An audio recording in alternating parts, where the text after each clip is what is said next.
প্রিয় শিক্ষার্থীবৃন্দ, আশা করি তোমরা সবাই ভালো আছো। তোমরা ইতিমধ্যেই জেনে গেছো যে দীর্ঘ বন্ধ থাকার কারণে তোমাদের এখন পরবর্তী ক্লাসে প্রমোশন দিয়ে দেওয়া হবে। তবে এমনি প্রমোশন দেওয়া হবে না, তার আগে কিছু তোমাদের মূল্যায়নের মাধ্যমে পরবর্তী ক্লাসে প্রমোশন দেওয়া হবে। সেই জন্য সরকার তোমাদেরকে অ্যাসাইনমেন্টের ব্যবস্থা করেছে। সেই অ্যাসাইনমেন্টের মাধ্যমে তোমাদের মূল্যায়ন করা হবে, তারপরে পরবর্তী শ্রেণীতে তোমাদের উত্তীর্ণ করা হবে। তো সরকার আমাদের যে সিলেবাসটা দিয়ে দিয়েছে, আমরা যে মার্চ পর্যন্ত যে পড়াটা পড়িয়েছিলাম এবং যেগুলি পড়ানো হয় নাই তার আলোকে একটি সংক্ষিপ্ত সিলেবাস তৈরি করেছে। এই সিলেবাসের আলোকে তোমাদের এখন আমরা ক্লাস করাবো। আজকে আমি নবম শ্রেণীর সূচক অধ্যায় যে রয়েছে, সেই সূচক সম্পর্কে আজকে আমরা আলোচনা করব। তাহলে প্রথমে আমরা জেনে নেই সূচক কী। তাহলে বোর্ডে আসি আমরা। দেখো, এ গুণ এ সমান কত হয়? এ স্কোয়ার। যদি বলা হয় এ গুণ এ গুণ এ সমান কত হয়? এ কিউব। যদি লেখা হয় এ গুণ এ গুণ এ গুণ এ সমান হয় এ পাওয়ার 4। তার মানে এখানে এ আছে দুইটা, এর পাওয়ার 2 হয়েছে। এখানে এ আছে কয়টা? 3টা, এর পাওয়ার 3 হয়েছে। এর পাওয়ার এ আছে এখানে 4টা, এ পাওয়ার 4। এখানে যে এই যে গুণ করার পর উপরের যে সংখ্যাটা পেলাম, যে ঘাতটা পেলাম, এটি হচ্ছে সূচক।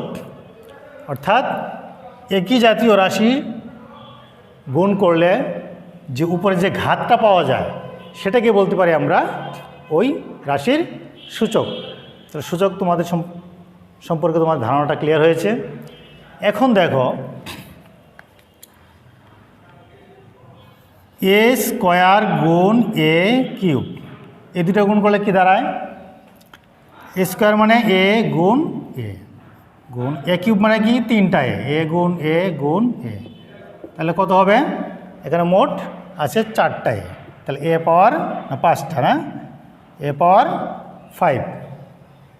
তাহলে আমরা লিখতে পারি কি, বুঝতে পারি যে পাওয়ার যত আছে অর্থাৎ সূচক যত আছে, সূচকগুলো গুণ করলে আমরা গুণফলটা পেতে পারি। অর্থাৎ এ পাওয়ার এ স্কোয়ার গুণ এ কিউব, এটাকে আমরা এভাবে লিখতে পারি এ পাওয়ার 2 প্লাস 3, এ পাওয়ার 5 লিখতে পারি। অর্থাৎ গুণ হলে পাওয়ারগুলি কি হয়? যোগ হয়। এভাবে যদি আমরা এ পাওয়ার 3 ইন্টু এ পাওয়ার 4 যদি দিই, তাহলে কি হবে? এ পাওয়ার 3 প্লাস 4, অর্থাৎ এ পাওয়ার 7 হবে। এভাবে আমরা সূচক রাশির কী করতে পারি? গুণফল করতে পারি। তার মানে গুণ করলে কি দাঁড়াচ্ছে? গুণ করলে পাওয়ারগুলি যোগ হয়। তাহলে এ থেকে আমরা কি একটা সাধারণ সূত্র বের করতে পারি? সেই সাধারণ সূত্রটা কি? সুতরাং আমরা বলতে পারি যদি এ পাওয়ার এম হয় ইন্টু এ পাওয়ার এন হয়, তাহলে আমরা লিখতে পারি কি এ পাওয়ার এম প্লাস এন। অর্থাৎ গুণ হলে পাওয়ারগুলি কী হয়ে যাবে? যোগ হয়ে যাবে। এটাকে আমরা ফর্মুলা নিতে পারি। আশা করি বুঝতে পেরেছ। অর্থাৎ গুণ হলে পাওয়ারগুলি কী হয়? যোগ হয়। এ পাওয়ার এম, এম এর মান 3 হতে পারে, এন এর মান 4 হতে পারে, যে কোনো সংখ্যা হতে পারে। যাই হোক না কেন, আমরা পাওয়ারগুলো যোগ করলে আমরা সেই রাশিটার মান পেয়ে যাব। এবার দেখি আমরা এ কিউবকে আমরা এ স্কোয়ার দ্বারা, বা এ পাওয়ার 5 আছে মনে করো, এ পাওয়ার 5 এ কিউব দ্বারা আমরা কি করব? ভাগ করব। ভাগ করলে কি দাঁড়ায়? এ পাওয়ার 5 মানে কি? না, 5টা এ আছে, এ গুণ এ গুণ এ গুণ এ গুণ এ, 5টা এ, নিচে আছে এরকম 3টা এ। তাহলে কি দাঁড়াচ্ছে? এই এর সাথে কাটা, এটা কাটা, 3টা এ, উপরের 3টা এর সাথে কাটা গেল, রইল কত? 2টা এ। তার মানে আমরা লিখতে পারি কি এ পাওয়ার 2। তো এখানে লক্ষ্য করো, ভাগের ক্ষেত্রে পাওয়ার যা আছে তার বিয়োগফল যত হয় সেটাই হবে তার রেজাল্ট। তার মানে এ পাওয়ার 5 মাইনাস 3 সমান সমান কত? এ স্কোয়ার। তাহলে আমরা ভাগের ক্ষেত্রে আমরা লিখতে পারি আরেকটি সূত্র, সাধারণ সূত্র আনতে পারি, এ পাওয়ার এম ডিভাইডেড বাই যদি এ পাওয়ার এন হয়, তাহলে এটার ভাগফল হবে কত? এ পাওয়ার এম মাইনাস এন। বুঝতে পেরেছ? গুণ করলে পাওয়ারগুলো যোগ হয়, আর ভাগ করলে পাওয়ারগুলো কি হয়? বিয়োগ হয়। এবার আমরা আরেকটু ভিতরে যাই। মনে করো উপরেও আছে এ পাওয়ার 5, নিচেও আছে এ পাওয়ার 5। সেক্ষেত্রে কী হবে? সেক্ষেত্রে উপরেও 5টা এ হবে, এ গুণ এ গুণ এ গুণ এ গুণ এ, 5টা এ। নিচে এরকম 5টা এ হবে। তার মানে উপরে নিচে সব এ কাটা যায়। সব কাটা গেলে থাকবে কি? 1 থাকে। উপরে নিচে সব কিছু কাটা যায়, তাহলে কি থাকে? 1 থাকে। তার মানে আমরা লিখতে পারি কি, এ পাওয়ার ওই যে ওই ফর্মুলা অনুসারে এ পাওয়ার m মাইনাস n না, তো 5 মাইনাস 5 সমান কত? 1। তার মানে কি এ পাওয়ার 5 মাইনাস 5 মানে কি 0। এ পাওয়ার 0 সমান, এটা একটা ফর্মুলা। তাহলে আমরা কয়টা ফর্মুলা পেলাম? 3টে ফর্মুলা পেলাম। কি পেলাম? গুণ করলে কি হয়? যোগ হয়। ভাগ করলে পাওয়ারগুলো বিগ হয়। আর কোনো কিছুর পাওয়ার যদি 0 হয় সেটা কত হয়? 1 হয়। কোনো কিছুর পাওয়ার 0 হলে সেটা 1 হয়। এবার আমরা আরেকটি ফর্মুলা জানি। মনে করো উপরে আছে এ পাওয়ার 4, নিচে আছে এ পাওয়ার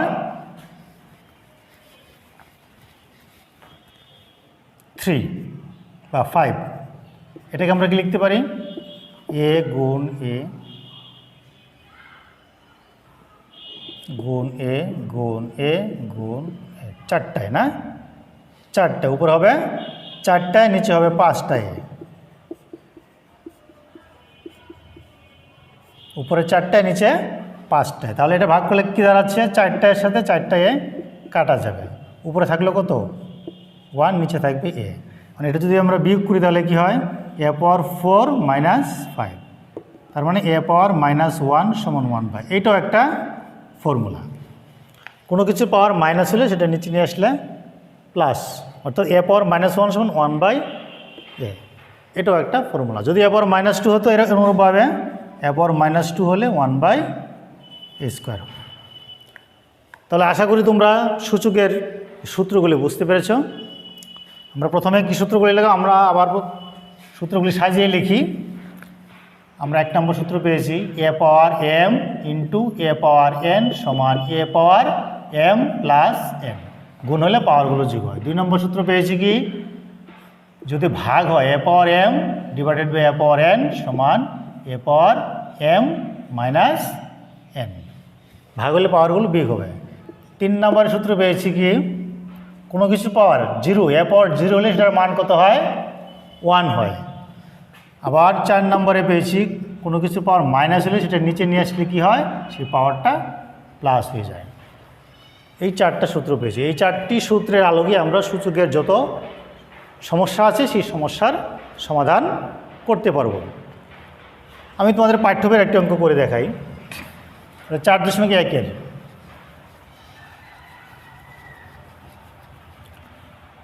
একটা অঙ্ক আছে। মনে করো 2a whole power -1 plus 2b 3b whole power -1 whole power -1।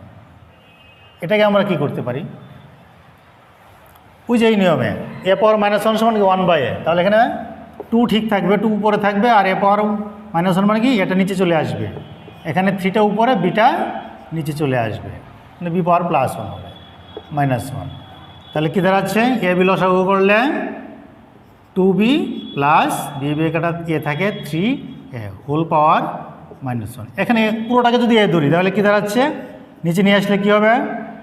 2b plus 3a by A B হয়ে যাবে না? কারণ এটা যদি উল্টে দিই তাহলে কী হবে? এ বিটা উপরে চলে যাবে, আর 3a প্লাস 2b আমরা সাজিয়ে লিখি, এটা আগে লিখি, বিটা পরে লিখলাম। এই এখানে আমরা এ পাওয়ার -1 ওই 4 নম্বর সূত্র অনুসারে লিখলাম 1/a, অর্থাৎ এটা নিচে চলে আসবে, বিটাও নিচে চলে আসবে। এ বি লসাগু হবে 2b প্লাস 3a। এখন পুরো রাশিটিকে যদি এ ধরি তাহলে এ পাওয়ার -1 মানে কি 1/a। এটা জটিল ভগ্নাংশ সরল করলে কী হবে? এ বি উপরে আসবে আর 2b প্লাস 3a নিচে হবে। এটাই রেজাল্ট। এরকম আরও অঙ্ক আছে। ধরো x পাওয়ার -1 ইন্টু y, আবার আছে y পাওয়ার -1 ইন্টু z, আবার আছে z পাওয়ার -1 ইন্টু x। তো এখানেও আমরা ওই ফর্মুলা অনুসারে কী করতে পারি? ওয়াইটা উপরে, এক্সটা নিচে চলে আসবে। এখানেও জেড উপরে ওয়াই নিচে, এখানে এক্স উপরে জেড নিচে, যেটার পাওয়ার মাইনাস সেটা নিচে চলে আসবে। এটা আমরা ভেঙে কি লিখতে পারি, রুট ওভার ওয়াই বা root over X into root over Z by root over Y root over X by root over Z. দেখো এই রুট এক্স কাটা, রুট জেড কাটা, রুট ওয়াই কাটা, সব কাটা গেলে থাকে 1। অর্থাৎ এগুলি সরল করতে বলে, সরলের মান সাধারণত 1, 2, 0 এগুলি সরল মান আসে, তো এটা সমাধান হবে এটা। এখন আমি যদি তোমাকে একটা অঙ্ক দেই,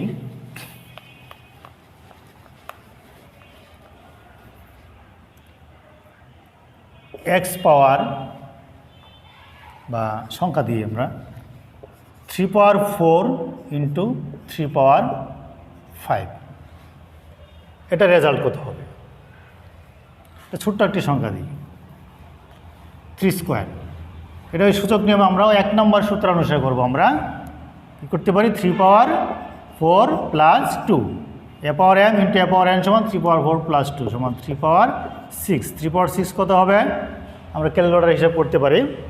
3 পাওয়ার 4 হয় 81, 3 পাওয়ার 5 হবে এটা 24, 3 কে 3 এটা 24, আবার এটা হচ্ছে 4, 5 6 হবে, আবার 3 দিয়ে গুণ, 3 3 9, 3 4 12, 3 2 6 আর 1 7, 729, অর্থাৎ 3 পাওয়ার 6 হবে 729। এভাবে আমরা যে কোনো সূচকের মান বের করতে পারি। যদি এরকম ভাগ থাকে, এরকম ভাগ করতে বলে, মনে করো 5 পাওয়ার 7 ভাগ 5 পাওয়ার 4, এটাকে আমরা কোন সূত্র অনুসারে করতে পারি? দ্বিতীয় সূত্র অনুসারে। কি হয়, 5 পাওয়ার 7 ভাগ 5 পাওয়ার 4, মানে ভাগ হলে পাওয়ারগুলো কী হয়, বিয়োগ হয়, 7 মাইনাস 4, কত হবে 5 পাওয়ার 3, রেজাল্ট হবে 125। এভাবে আমরা এই সূত্রের সাহায্যে সূচক অঙ্ক করতে পারি। এটি ছোটো ছোটো অঙ্ক, আরও বড় বড় অঙ্ক আছে, কিন্তু সূত্র এগুলি। আশা করি তোমরা সূচকের মূল যে বেসিক জিনিসটা বুঝতে পেরেছ। তোমরা ক্লাসটা বারবার দেখবে। এই বেসিক জিনিসটা যদি তোমাদের মাথায় ঢুকে, তাহলে তোমরা যে কোনো বড় অঙ্কই হোক না কেন তোমরা সেগুলি সমাধান করতে পারবে। আর ক্লাস এখন আমরা যা করাই সেগুলি সবসময় ফলো করবে, সবসময় দেখবে আমাদের পেজে। এবং এই ক্লাসের আলোকে তোমাদেরকে অ্যাসাইনমেন্ট দেওয়া হবে, সেই অ্যাসাইনমেন্টের উপর ভিত্তি করে তোমাদের মূল্যায়ন করা হবে তোমরা আসলেই পরবর্তী শ্রেণীতে যাওয়ার যোগ্যতা অর্জন করেছো কিনা। আজকে পর্যন্তই। সবাই ভালো থেকো, সুস্থ থেকো, ধন্যবাদ।